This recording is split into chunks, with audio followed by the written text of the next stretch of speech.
আমি 5 ওয়াক্ত নামাজ পড়তাম, তাহাজ্জুদ পড়তাম, কোরআন তেলাওয়াত করতাম, তারপরও কেন আমাকে জাহান্নামে নিয়ে যাওয়া হচ্ছে?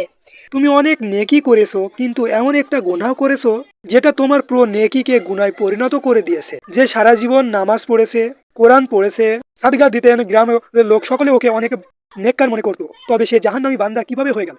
ও কোয়ানে আর ওর একটা গুনাহ কি ছিল? যিনি সব কিছু বদলে ফেলেছেন, এর কাহিনীটা কি আসেন বলি।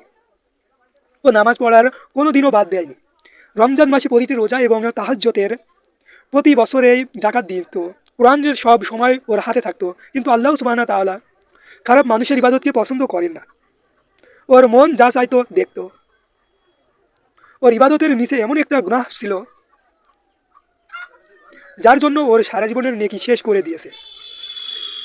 ওর স্বামীর সাথে খারাপ ব্যবহার করত, সে তাকে বিদ্রোহ করত, সে তার উপর রাগ করত, জঙ্গলি পশু বলতো তাকে, অন্তরে লাগার মতো কথা।